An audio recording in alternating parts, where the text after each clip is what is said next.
Hello friends, welcome you all. आज मैं आपके लिए जो वीडियो लेके आ रहा हूँ, देखिए बात करने वाले हैं फिर से उस पेनी स्टॉक की जो कि 3 से 5 पहुंच चुका है। मतलब एक रन काफी। देखिए एक एक बहुत इंपॉर्टेंट बात मैं आपको यहाँ पे बताने की कोशिश करूंगा। ये स्टॉक 3 रुपए से 5 रुपए के लेवल पे पहुंच गया। जो लोग परसेंटेज वाइज कैलकुलेट नहीं करते और चीज़ों को मैं कहूँगा इस तरीके से परसेंटेज वाइज नहीं देखते, मैं कहूँगा तो वो कहेंगे यार क्या भागा है, 2 रुपया भागा है। लेकिन जो लोग रियली यहाँ पे इन्वेस्ट कर रहे हैं, ट्रेड कर रहे हैं, उनको पता है 3 से 5 पहुंचना मतलब अपने आप में मोर देन 50% का रिटर्न। समझ रहे हो, 50% से ऊपर का रिटर्न। तो ये बहुत ही इंपॉर्टेंट बात है। कुछ टाइम पहले हमने इसको 3 रुपए के आसपास से स्टार्ट किया था ट्रैक करना, और रिलायंस का रिन्यूएबल एनर्जी के सपने के ऊपर हमने कहा था भाई सपना है लेकिन नज़र बनाए रखना है इस स्टॉक पे। क्यों? क्योंकि आपको पता है, आप जानते होंगे जब जियो आया क्या किया रिलायंस ने। जब जियो आया तो रिलायंस ने सारा सूफड़ा साफ कर दिया छोटी छोटी कंपनीज का। डेन नेटवर्क्स, हाथवे केबल, सब किसकी हो गई? रिलायंस की।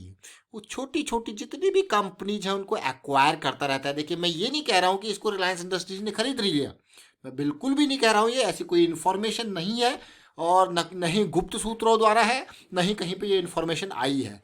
It is just the behaviour of Reliance industries, जिसकी वजह से लोग इस तरीके की स्पेकुलेशन रखते हैं कि भैया रिलायंस आएगा तो कौड़ियों के दाम जो ये शेयर पड़े हुए हैं इनका, इनमें जो है अच्छी खासी इनको एक्वायर कर लेता है। अभी आपने देखा होगा सिंटेक्स में उठा लिया, तो भाई ये तो रिलायंस की आदत है। तो इसीलिए जब रिन्यूएबल एनर्जी सेगमेंट की बात हो रही है तो इस पेनी स्टॉक को हमने 2-3 महीने पहले फोकस में कहा था आपसे रखना। कौन सा स्टॉक है? Orient green power company limited. अब आपको हो गया 332 करोड़ का मार्केट कैपिटलाइजेशन, उधार तले डूबी हुई कंपनी है। उधार तले मतलब 1300 करोड़ का कंपनी के ऊपर उधार है, मार्केट कैपिटलाइजेशन 332 करोड़। कौड़ियों के भाव बिकेगा अगर रिलायंस इसको खरीदेगा। जरा ये देखिए पेनी स्टॉक रिलायंस इंडस्ट्रीज की नज़र पड़ सकती है रखना। 3 रुपए का ये शेयर है। और कब का वीडियो है? जून 30 का। मैं आपको देखिए, हम जो भी स्टॉक आपके सामने लेके आते हैं हम उसमें कोशिश करते हैं कि मैक्सिमम टेक्निकल एनालिसिस डालें, स्मार्ट मनी को ऐड करें। क्यों? क्योंकि भी जो, अगर मैं यहाँ पे आपको एक एग्जांपल दे दूँ, सिंपल और सिंपल इन्फोसिस के शेयर का एग्जांपल मैं अगर दे दूँ, अगर मैं ये कहूँ कि इन्फोसिस के शेयर में इनसाइडर ट्रेडिंग किसने बताया आपको? सेबी ने प्रूव कर दिया, लोगों को बैन कर दिया। जब वहाँ पे इनसाइडर ट्रेडिंग हो सकती है, इंफॉर्मेशन लीक हो सकती है, तो ये छोटे छोटे स्टॉक क्या चीज़ है जी? ये छोटे, जब इन्फोसिस जैसी भरोसेमंद, देखिए ये मैं अपने, देखिए जितना भी आप देखो उठा के देखो, इन्फोसिस पे कितना भरोसा होता है लोगों का, बड़े बड़े निवेशकों का, छोटे छोटे निवेशकों का, बीच वाले मिडिल वाले निवेशकों का, सबका भरोसा होता है कि नहीं होता? आपको क्या? हाँ यार, जब वहाँ पे ये सारी चीज़ें हो सकती है तो आप क्या सोचते हो, क्या स्टॉक मार्केट में बाकी छोटी कंपनीज में ये नहीं होता होगा? बिल्कुल। इसीलिए तो मैं आपको कहता हूँ कि प्राइस एक्शन बहुत इंपॉर्टेंट होता है। इसके थ्रू देखिए जो कुछ होगा, चाहे इनसाइडर इन्फॉर्मेशन है, चाहे प्रोजेक्ट मिल रहा है, चाहे रिजल्ट आ रहा हो, जो कुछ होगा, वॉल्यूम अगर कुछ हो रहा है तो प्राइस में जरूर देखने को मिलेगा, चार्ट में जरूर देखने को मिलेगा। समझ लो, अगर कोई खरीद रहा है तो प्राइस बढ़ता हुआ दिखेगा आपको। हाँ, अगर बढ़िया वॉल्यूम खरीद रहा है तो जबरदस्त तरीके से रैली आएगी, तो सब कुछ दिखेगा चार्ट पे। इसीलिए आपने देखा होगा कि न्यूज से बेहतर क्या है? चार्ट। स्मार्ट मनी की अंडरस्टैंडिंग। इसीलिए मैं आपको बार बार कहता हूँ कि स्मार्ट मनी के कॉन्सेप्ट पे फोकस कीजिए, रिस्क को मैनेज कीजिए, क्योंकि यहाँ मैनुपुलेशन की दुनिया है। कब क्या मैनुपुलेट हो जाए पता नहीं है, तो रिस्क मैनेज करके चलोगे तो मैनुपुलेशन वाली चीज़ें आप इजीली हैंडल कर पाओगे। अब ये देखिए कहाँ पे हम थे, 3 रुपए के लेवल पे आपके लिए लेके आए थे, और हमारा इनिशियल टारगेट था इसका 5 के लेवल का। उसके बाद की कहानी बाद में चलती रहेगी, और इसका मेजर गोल क्यों ये था उन सारी बातों को समझेंगे। मंथली ग्रीन पावर के चार्ट्स की हमने बात करी थी, तो फिर से मैं ग्रीन पावर के ऊपर आपको लेके जा रहा हूँ। ग्रीन पावर के ऊपर जब आपको लेके जाएंगे तो आप फिर से समझने वाले हो क्या सिचुएशन तब थी, क्या सिचुएशन अब है। ये मंथली का चार्ट है। इस मंथली के चार्ट को आप देखोगे तो जरा समझिए क्यों जून में आपके सामने वीडियो आया। क्यों जून में आपके सामने वीडियो आया? एक इम्पल्स के बाद बिल्कुल नेग्लिजिबल वॉल्यूम की करेक्शन थी, इसीलिए आपके सामने वीडियो आया, क्योंकि इम्पल्स ऑलरेडी स्टार्ट हो चुकी थी और जून 30 को हम वीडियो लेके आए थे। आई थिंक 3 रुपये के आसपास का प्राइस इसका उस टाइम पे चल रहा था, जून एंड था। और हमें उम्मीद था ये लेवल जो है, ये इम्पल्स जो बनी है, अगली करेक्शन और आएगी तो फिर ये बढ़िया रैली देगा और कहाँ जाएगा, 5 रुपये के लेवल पे। गया कि नहीं गया? आप कहोगे यार बिल्कुल गया। देखिए इनिशियल टारगेट हिट हुआ कि नहीं हुआ, और ये 5 रुपये के लेवल के अराउंड क्यों कहा गया था। अब आप सोचिए, ये एरिया को टारगेट किया गया था। देख रहे हो इस पार्ट को? तो प्रोसेस वाइज जब आप चलते हो तो यही चीज आप समझते हो। प्रोसेस वाइज चलने का मतलब इम्पल्स बनी, ये देखिए ये बिल्कुल लो वॉल्यूम की करेक्शन, फिर से लो वॉल्यूम की करेक्शन। आपको ये यार क्या प्रोसेस है। प्रोसेस को सिंपल रखिए, कॉम्प्लिकेट मत कीजिए, प्रोसेस को सिंपल रखिए। अपर सर्किट्स आपके पास आते रहेंगे। अभी क्या है, हम फिर से मंथली की इम्पल्स में सवार हैं।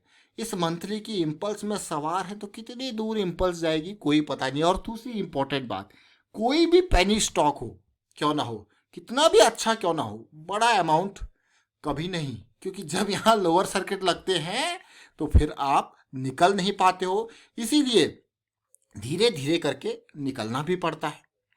थोड़ा बहुत आप रख सकते हो, लेकिन जैसे जैसे आपके टारगेट अचीव होते जा रहे हैं, जैसे अभी ये है, उसके बाद ये एरिया है, उसके बाद ये एरिया है, तो धीरे धीरे करके निकलना भी पड़ता है।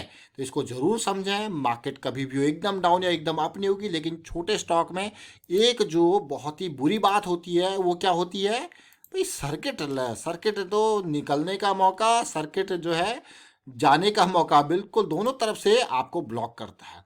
और ये देखिए ये पिछला इम्पल्स था, फिर देखिए बहुत ही बढ़िया करेक्शन आई, फिर देखिए बहुत ही बढ़िया इम्पल्स रहा, फिर से करेक्शन आई है। तो कभी भी ये रिजॉल्व होगा तो फिर से अपॉर्चुनिटी तैयार होगी, और इस बार की अपॉर्चुनिटी बड़ी अपॉर्चुनिटी है। देखिए कोई न्यूज़ आ जाए तो that is a different thing. हमने यहाँ पे देखिए रिलायंस इंडस्ट्रीज़ की तो हमने जस्ट एक एग्जांपल ली उसकी आदत के बेसिस पे, और ऐसी कोई इन्फॉर्मेशन, मैं फिर से रिपीट करूँगा कि ऐसी कोई इन्फॉर्मेशन, कोई न्यूज़ अभी हमारे पास नहीं है और कहीं से आई भी नहीं है कि रिलायंस इंडस्ट्रीज इसको खरीदेगा। ये देखिए ये हम पूरा का पूरा प्योरली टेक्निकल बेस पे आपके लिए स्टॉक लेके आते हैं, और अगर उसमें न्यूज़ भी होती है तब भी हम यहाँ पे आपको टेक्निकल पे मेजर फोकस रखते हैं। ये देखिए ये this is the important thing जो अभी हम आपके लिए फिर से ये स्टॉक लेके आए हैं। Always understand the risk associated with the stock. क्यों रिस्क को समझना है? क्योंकि risk management is the key, risk management is the most important thing. अभी आपने देखा होगा कि किस तरीके से हमने ग्रीन प्लाई, ये तो ग्रीन पावर है, ग्रीन प्लाई का जब वीडियो लेके आए थे 180 पे, कैसे करेक्शन रिजॉल्व हो रहा था, कितना कम रिस्क था, आज कहाँ पहुँच गया, 1 महीने से कम टाइम में 235, और मार्केट ऊपर नीचे चल रही है, वो 235 पहुंच गए हैं। सोचिए जरा।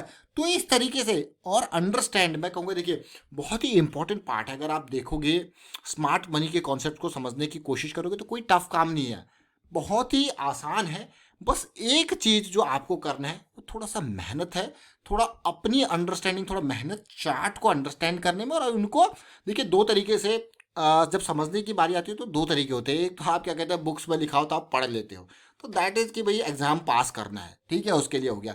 लेकिन जब ये चीज़ें जब आप खुद आप समझ रहे हो, ठीक है, समझ के खुद अपने अकॉर्डिंग उन कॉन्सेप्ट्स को अपने अकॉर्डिंग ढाल रहे हो, जैसे कोई फॉर्मूला आपको याद करना होता है तो आप उसको अपने हिसाब से अगर उसको मॉडिफाई करके पढ़ोगे तो ज़्यादा बेटर होगा, ज़्यादा समझ में आएगा और लंबे दूर तक आप उसको यूज कर पाओगे। तो यही चीज़, तो कोई भी कॉन्सेप्ट्स हैं मैं इसको कहूँगा अपनी लैंग्वेज में डिकोड करके इनको पढ़िए और अपने कंफर्ट जोन के हिसाब से इनको समझने की कोशिश कीजिए। और टाइम, एक और इम्पोर्टेंट वीडियो भी हमने क्रिएट किया था लंदन जोन और न्यूयॉर्क जोन में। लंदन और न्यूयॉर्क में बहुत पैसा है भैया, यानी कि यूके और यूएसए में, तो बहुत इंपॉर्टेंट होता है इन मार्केट्स। अगर आप रेगुलर इंट्राडे एंड ऑल करते हो तो इन मार्केट्स के ऊपर आप नज़रें बनाए रखें, कैसा ये बिहेव कर रही है, उसके हिसाब से आपको अपॉर्चुनिटीज़ मिलती रहती है। फिलहाल ग्रीन पावर के वीकली चार्ट को हमने देखा और अब हम देखते हैं इसके डेली चार्ट को। आरएसआई सुपर मोमेंटम एरिया में, ये देखिए डेली चार्ट, वाह, पिछली करेक्शन रेजोल्यूशन को देखिए, अमेजिंग।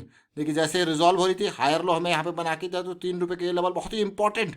उसके बाद बढ़िया रैली, सीधे 5.25 की करेक्शन, हायर लो बनता हुआ। तो देखिए फिर इसमें अपर सर्किट लग जाते हैं, ध्यान रखना। इसमें फिर क्या लग जाता है, अपर सर्किट, तो इसीलिए, और लोअर सर्किट भी लगते हैं। तो ये इंपॉर्टेंट पार्ट होता है, इसीलिए पेनी स्टॉक्स में कभी भी हो, बड़ा अमाउंट डालना काफ़ी रिस्की होता है। और उतना अमाउंट बेटर रहता है जितना आप जो है लूज करना अफोर्ड कर पाओ। वीडियो अच्छा लगा तो शेयर कीजिए, लाइक कीजिए, प्राइस सेक्शन सीखते रहिए, प्रैक्टिस करते रहिए। And thank you for watching the video.